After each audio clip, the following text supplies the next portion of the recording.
ካልኣይ ቆሮንቶስ ምዕራፍ 12 ብምምካሕ ዝርከብ ጥቕሚ እንተዘይሃለወካ ምምካሕ እንተድልዩስ ጎይታ ብዝሃበኒ ረኣይን ንምግላጽን ክምካሕ እየ። ቅድሚ 14 ዓመት ሓደ ናይ ክርስቶስ ዝኾነ ሰብ ክሳዕ ሳልሳይ ሰማይ ከም ዝተወስደ እፈልጥ። ብስጋኡ ይኹን ካብ ስጋኡ ወጻኢ ኣይፈልጥን እየ፣ እግዚኣብሔር ይፈልጥ። እዚ ሰብ እዚ ዝተወስደ ብኣካል ይኹን ኣይኹን ኣይፈልጥን፣ እግዚኣብሔር ይፈልጥ። እዚ ሰብ እዚ ናብ ገነት ተወስደ፣ ኣብኡ ከዓ ክንገር ዘይከኣል ሰብ ክዛረቡ ዘይተፈቐደሉ ነገር ከም ሰምዐ እፈልጥ። በዚ ከምዚ ዝመሰለ ሰብ ክምካሕ እየ።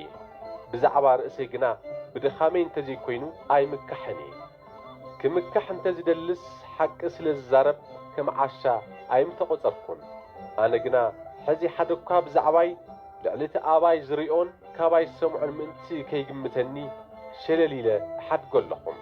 ብምኽንያት እቲ ብዙሕ ዝተገልጸለይ እምብዛ ምእንቲ ኸይዕበ ከዓ ስጋይ ዝወግእ ናይ ሰይጣን ልኡኽ ተዋሃበኒ። እዙይ ካባይ ንከርሕቐለይ ንጐይታ 3,000 ለመንክዎ። ንሱ ግና ሓይለይ ኣብ ድኻመይ ፍጹም ኮይኑ ዝግለጽ እሞ ጸጋ ይኣኽለካ በለኒ። ስለዙይ ሓይሊ ክርስቶስ ኣብ ልዕለይ ምእንቲ ክሓድር ብብዙሕ ተሓጓስ ብድኻመይ ክምካሕ እየ። እንትደክም ሽዑ እየ ዝብርትዕ እሞ ምእንቲ ክርስቶስ ኢለ ብድኻም፣ ብጸርፊ፣ ብሓሳር፣ ብስደት፣ ብመከራ እሕጐስ ኣለኹ። ከም ዓሻ እየ ዝተዛረብኩም። እንተኾነ ከም ዓሻ ክዛረብ ዝገበርኩምኒ ንስኻትኩም ኢኹም። ክትንእዱኒ ዝግባኣኩም ዝነበረስ ንስኻትኩም ኢኹም። ዘይረብሕ እኳ እንተኾንኩ ካብቶም ብሉጻት ሃዋርያት ኢና ዝብሉ ኣይንእስን እየ። ኣነ ሃዋርያ ከም ዝኾንኩ ዘረድእ ብዙሕ ምልክትን ተኣምራትን ዘደንቕ ነገራትን ምስ ብዙሕ ትዕግስቲ ኣብ ማእኸልኩም ተገይሩ እዩ። ሓጉዝኒ ብምባል ንኣኻትኩም ዘይምጽጋመይ እንተዘይኮይኑ ካብቶም ካልኦት ኣብያተ ክርስቲያን ዘጉደልኩልኩም እንታይ እዩ? እዚኣ በደል እንተ ደኣ ኾይና ይቕረበሉለይ። እነሆ ናባኻትኩም ንኽመጽእ እንትዳሎ እዙይ ሳልሳየ እዩ።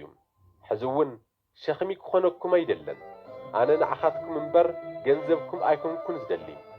ወለዲ እዮም ንውላዶም ገንዘብ ከዋህልሎም ዝግባእ እምበር ውሉድ ኣይኮኑን ንወለዲ ዘዋህልሉሎም። ኣነ ክንዳኻትኩም ዘለኒ ኩሉ ሕይወተይ እውን እንተይተረፈ ምእንታኻትኩም ኣሕሊፈ ክህብ ሕጉስ እየ።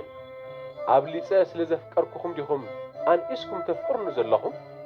ሸኽሚ ኣይኮንኩኹምን፣ ግና ብጉርሒ ተጣቢበ ዝሓትኩኹም እዩ ዝመስለኩም። በቶም ናባኻትኩም ዝለኣኽክዎም ገይረዶ ተበሊጸልኩም እየ። ንቲቶ ናባኻትኩም ክኸይድ ለሚነዮ ነይረም፣ ምስኡ እውን ሓደ ሓው ሰዲደ ነይረም። ቲቶ ደኾን ተበሊጸልኩም ኮይኑ ኣነ ንሱን ብሓደ መንፈስን ብሓደ መንገድን እንደይኩና ንሰርሕ።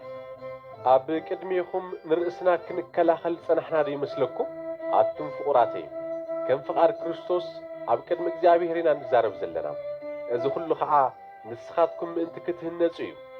ክመጽእ እንተለኹ ከምቲ ኣነ ዘይደልዮ ኮይንኩም ከይረኽበኩም፣ ንኣይ እውን ከምቲ ንስኻትኩም ዘይትደልይዎ ኾይነ ከይትረኽቡኒ፣ ምናልባሽ እውን ባእሲ፣ ቅንኢ፣ ቁጣዓ፣ ሻራ፣ ስምጽላም፣ ሓሜት፣ ትዕቢት፣ ህውከት ከይህልወኩም እፈርሕ ኣለኹ። ከምኡ እውን እግዚኣብሔር ብሰንኪኹም ከየሕፍረኒ፣ እዚኡ ከዓ እቶም ቀደም ኃጢአት ዝገብሩ ዝነበሩ ካብቲ ዝገብርዎ ርክሰትን ምንዝርናን ዕብዳንን ብዙሓት እንተይተነስኡ ከይጸንሑ እሞ ከይጉሂ እፈርሕ ኣለኹ።